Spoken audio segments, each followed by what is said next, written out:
Hi guys, welcome back to my channel. ഇത് കുറച്ച് നാൾ മുമ്പ് എടുത്തൊരു വീഡിയോ ആണ്. ഇതാണ് കേട്ടോ ഞങ്ങളുടെ പളങ്കെന്ന് പറഞ്ഞാൽ എൻ്റെ നാത്തൂൻ്റെ രണ്ടാമത്തെ മകനാണ്. ഇവനിപ്പോൾ 6 മാസമുണ്ട് കേട്ടോ. ഇവൻ ജനിച്ചപ്പോൾ തന്നെ ഞങ്ങൾ പ്ലാൻ ചെയ്ത ഒരു കാര്യമായിരുന്നു ന്യൂ ബോൺ ഫോട്ടോഷൂട്ട്. പക്ഷേ ഞങ്ങൾ ആലോചിച്ച് പറക്കി വന്നപ്പോഴത്തേക്കും അവൻ 6 മാസമായി കേട്ടോ.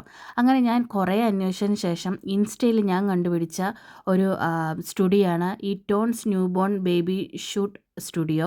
ഇത് നമ്മുടെ ആലപ്പുഴയിൽ തന്നെ ഉള്ളതാണ് കേട്ടോ.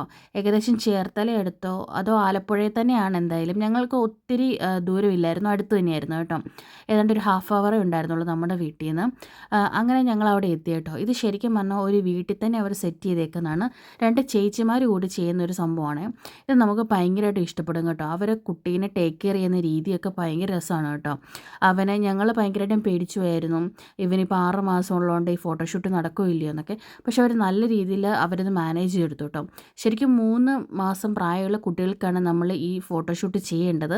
6 മാസം ആകുമ്പോൾ അവർ കുറച്ച് കൈയും കാലൊക്കെ ഇളക്കുന്ന ഒരു സമയമാണല്ലോ, അപ്പോൾ കുറച്ച് അടങ്ങിയിരിക്കില്ല. അപ്പോൾ കുറച്ചും കൂടെ നന്നായിട്ട് ഫോട്ടോസൊക്കെ കിട്ടുന്ന 3-ാമത്തെ മാസത്തിലാണ്. ഞങ്ങൾ പക്ഷേ ഇത് ആലോചിച്ച് പറക്കി വന്നപ്പോൾ അവൻ 6 മാസമായിപ്പോയി. അങ്ങനെ നമ്മൾ അവിടെ ചെന്നതിന് ശേഷം നമുക്ക് 4 തരത്തിലുള്ള തീം സെലക്ട് ചെയ്യാമേ. അവർ കുറേയേറെ റെഫറൻസും കാര്യങ്ങളൊക്കെ നമുക്ക് തരും. അതിൽ നിന്ന് ഇഷ്ടമുള്ളത് നമുക്ക് ചൂസ് ചെയ്യാം, അല്ലെങ്കിൽ നമുക്ക് ഇഷ്ടമുള്ളത് അവരെ കാണിച്ചിട്ട് ആ രീതിയിൽ നമുക്ക് സെറ്റ് ചെയ്തെടുക്കാമെന്നാണ്. മുമ്പ് കണ്ടതായിരുന്നു അവൻ്റെ ആദ്യത്തേത്. ഇത് 2-ാമത്തെ തീമാണ് കേട്ടോ. ഇത് നല്ല രസമുണ്ടായിരുന്നു. എനിക്ക് ഏറ്റവും കൂടുതൽ ഇഷ്ടപ്പെട്ട എന്താണെന്ന് വെച്ചാൽ അവർ കുട്ടീനെ ടേക്ക് കെയർ ചെയ്യുന്ന രീതിയായിരുന്നു. അവനെ എങ്ങനെ ഓർക്കണം, അവനെ എങ്ങനെ മാനേജ് ചെയ്യണം എന്നുള്ള കാര്യങ്ങളൊക്കെ അവർക്ക് വളരെ വ്യക്തമായിട്ട് തന്നെ അറിയാമായിരുന്നേ. ഇതാണ് ഇവൻ്റെ 3-ാമത്തെ തീമായിട്ടുള്ളത്. ഇതെല്ലാം ഞങ്ങൾ തന്നെ ചൂസ് ചെയ്തതാണ്. നമുക്ക് സ്വന്തമായിട്ട് ചൂസ് ചെയ്യാം, അല്ലെങ്കിൽ നമ്മൾക്ക് ഏതെങ്കിലും റെഫറൻസ് ത്രൂ എടുത്തുകൊണ്ട് പോവാം. സ്വന്തമായിട്ട് ചൂസ് ചെയ്യാന്ന് വെച്ചാൽ നമുക്ക് അവരുടെ ഫോട്ടോസിൽ നിന്ന് ഏതെങ്കിലും ചൂസ് ചെയ്യാം, അല്ലെങ്കിൽ റെഫറൻസ് ആണെങ്കിലും എടുത്തുകൊണ്ട് പോകാം. ഏതാണെങ്കിലും അവർ സെറ്റ് ചെയ്ത് തരും.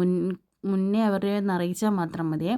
അങ്ങനെ 3-ാമത്തെ തീമും ഞങ്ങൾ അടിപൊളിയായിട്ട് ചെയ്തു. പക്ഷേ എന്താ ഒരു പ്രശ്നം വെച്ചാൽ ഇവന് 6 മാസം ആയതുകൊണ്ട് തന്നെ കുറച്ച് കൈയും കാലൊക്കെ ഇളക്കുന്ന ഒരു ടൈം ആയതുകൊണ്ട് തന്നെ കുറച്ച് ടൈം എടുത്തു. സാധാരണ പിള്ളേരിങ്ങനെ റൗണ്ടിലൊക്കെ പൊതിഞ്ഞെടുക്കുമ്പോൾ അവർ കുറച്ചുകൂടെ ഓക്കെ ആയിരിക്കും, കാരണം അവരത്ര അനങ്ങുന്ന ഒരു ടൈമില്ല. പക്ഷേ ഇവന് 6 മാസം ആയതുകൊണ്ട് കുറച്ചുകൂടെ കൈയും കാലും ഇളക്കുന്നൊക്കെ ആയതുകൊണ്ട് 3-4 വട്ടമായിട്ട് ഇവനെ ഇത് റോൾ ചെയ്ത് എടുക്കേണ്ടതായിട്ട് വന്നു കേട്ടോ. പക്ഷേ എന്നാലും അവർ ഭയങ്കര കാമായിട്ട് എല്ലാ കാര്യങ്ങളും ചെയ്തു തന്നു. ഞങ്ങൾക്ക് ഒട്ടും ടെൻഷനില്ലായിരുന്നു. കുട്ടീനെ ഞങ്ങൾ ഫ്രീ ആയിട്ട് അവരെ കൊടുത്തു. ഞങ്ങളുടെ മൈൻഡും നല്ല സെറ്റായിരുന്നു കേട്ടോ. അങ്ങനെ നമ്മൾ ഫോട്ടോഷൂട്ടെല്ലാം കഴിഞ്ഞതിന് ശേഷം തിരിച്ച് ആലപ്പുഴയ്ക്ക് പോവാണേ. അന്നേരത്തേക്കും കുഞ്ഞും ഞങ്ങളും എല്ലാവരും നന്നായിട്ട് ടയേർഡായിരുന്നു. അങ്ങനെ നമസ്തേ ടിഫിനിൽ പോയി കട്ട്ലേറ്റ് കഴിക്കാൻ പോയി ഞങ്ങളാണ് വയറ് നിറയെ ഭക്ഷണം കഴിച്ചു കേട്ടോ. അവിടെ നല്ല വെറൈറ്റി ആയിട്ടുള്ള ഒത്തിരി തരം ദോശകൾ കിട്ടും കേട്ടോ. എല്ലാവരും ഒന്ന് ട്രൈ ചെയ്ത് നോക്കണേ.